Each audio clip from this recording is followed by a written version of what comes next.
भारत से रूस जाने की चाह रखने वाले लोगों के लिए एक बड़ी खुशखबरी है। एक रिपोर्ट में बताया गया है कि जल्द रूस तमाम भारतीय लोगों के लिए वीजा फ्री सफर का ऐलान करने वाला है। यानी रूस जाने के लिए आपको सिर्फ अपने पासपोर्ट की जरूरत पड़ेगी। द इकोनॉमिक टाइम्स की रिपोर्ट में बताया गया है कि भारत और रूस अपने ट्रैवल नियमों में बदलाव करने को लेकर बातचीत कर रहे हैं, जिसमें 2025 से रूस वीजा के नियम भारत के लिए खत्म कर सकता है। यानी रूस जाने के लिए किसी को भी वीजा नहीं लेना पड़ेगा। इससे रूस में टूरिज्म बढ़ेगा और दोनों ही देशों को इसका फायदा होगा। भारत की तरफ से भी ऐसा ही कुछ फैसला लिया जा सकता है। उत्तर प्रदेश की योगी आदित्यनाथ सरकार ने दिवाली के मौके पर 31 अक्टूबर और 1 नवंबर को अवकाश घोषित किया है। बीजेपी प्रवक्ता सुधांशु त्रिवेदी ने कांग्रेस पर हमला बोला है। उन्होंने कहा कि दीपावली के पावन अवसर पर भी विपक्ष के अंदर का अहंकार दूर होता नहीं दिख रहा है। लोकतंत्र में कांग्रेस को आस्था नहीं है। सबसे पहले मैं कांग्रेस पार्टी से पूछना चाहता हूं कि केवल आप हरियाणा के इर्द गिर्द देखिए, जम्मू कश्मीर में ईवीएम सही काम कर रही थी और पंजाब में ईवीएम ने सही काम किया, हिमाचल में ईवीएम ने सही काम किया और दिल्ली में ईवीएम ने सही काम किया। और एक राज्य बच गया हरियाणा के बगल में राजस्थान, जहां 2018 में सही काम किया था और 2023 में सही काम नहीं किया और केवल हरियाणा में गलत काम किया। मुझे लगता है 99 के नशे में सत्ता को अपनी मान लेने के अहंकार में जो नशे में गाड़ी चला रहे थे, उसके एक्सीडेंट के लिए दूसरे को दोष देने वाले बिगड़े दिल शहजादे जैसे दिमाग की मानसिकता से उन्हें बाहर आना चाहिए।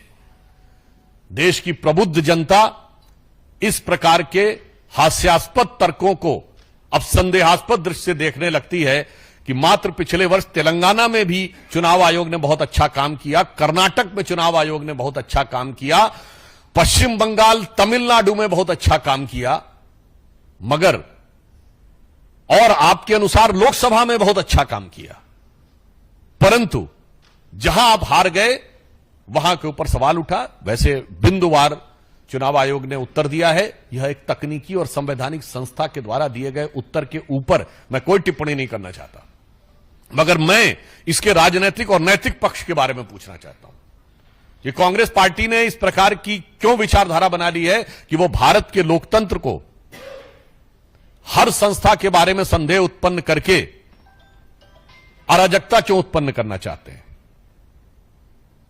याद करिए, मात्र 1.5 साल पहले उन्होंने कहा था विदेश में जाकर कि democracy in India has finished, और उसमें उन्होंने जुडिशरी को भी ले लिया था। कभी मीडिया पर आरोप, कभी जुडिशरी पर आरोप।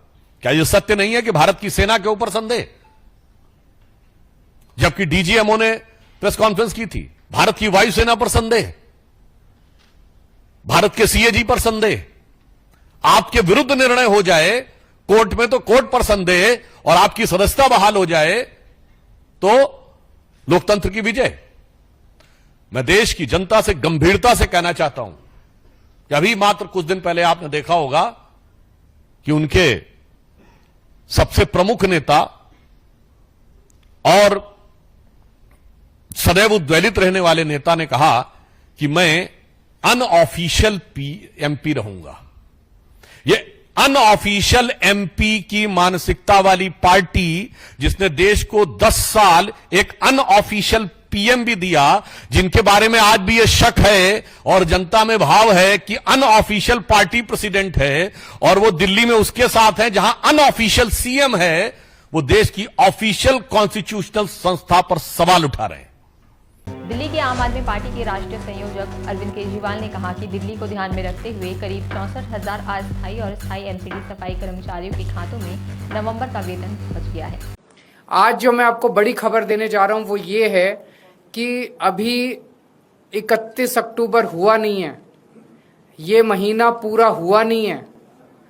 1 नवंबर के बाद तनख्वाह मिलनी थी। पहले हफ्ते में, जैसे मैंने कहा, 7 नवंबर तक उनके अकाउंट में तनख्वाह जानी थी, लेकिन दिवाली को मद्देनजर रखते हुए सभी लगभग 64,000 कच्चे और पक्के सफाई कर्मचारियों के अकाउंट में दिवाली के पहले अगले महीने की नवंबर की तनख्वाह उनके अकाउंट में पहुंच चुकी है। जो तनख्वाह उनके 7 नवंबर तक जानी थी, वो तनख्वाह उनके अकाउंट में ऑलरेडी पहुंच चुकी है, ताकि वो अपने बच्चों के साथ, अपने परिवार के साथ अच्छी दिवाली मना सकें। ना केवल तनख्वाह दी गई है, दिवाली बोनस भी पहले दिवाली बोनस के लिए भी उनको धरने प्रदर्शन करने पड़ते थे, डिमांड करना पड़ता था और इतने कई कई महीनों तक धरने करते थे। दिवाली बोनस भी लगभग 23 करोड़ रुपए दिवाली बोनस उनके अकाउंट में पहुंच गया है और मैं उम्मीद करता हूं कि इस बार वो दिवाली बहुत धूमधाम के साथ अपने परिवार के साथ मनाएंगे और ये उन दिल्ली के लोगों का नतीजा है कि उन्होंने एक ईमानदार सरकार को नगर निगम में मौका दिया। जैसे दिल्ली में पहले मौका दिया था, इतने काम हुए दिल्ली में, ऐसे ही अब नगर निगम के अंदर भी बहुत काम हो रहे हैं। तो मैं दिल्ली के सभी सफाई कर्मचारियों को खास तौर से बधाई देना चाहता हूं कि उनकी दिवाली इस बार बहुत अच्छी मनेगी। सलमान खान पर पिछले कुछ वक्त से खतरा मंडरा रहा है। सुपरस्टार को बार बार जान से मारने की धमकियां दी जा रही है। इसी बीच एक बार फिर से सलमान खान को जान से मारने की धमकी दी गई है। बीते दिन यानी मंगलवार 29 अक्टूबर को मुंबई ट्रैफिक पुलिस की कंट्रोल को एक ऐसा मैसेज आया जिसमें अज्ञात शख्स ने धमकी दी और मैसेज करने वाले ने 2 करोड़ रुपए की मांग की है। मुंबई पुलिस जाँच में जुटी है। इन तमाम खबरों पर आपका क्या कहना है हमें कमेंट बॉक्स में जरूर बताएं। बाकी इस तरह की और तमाम जानकारी के लिए आप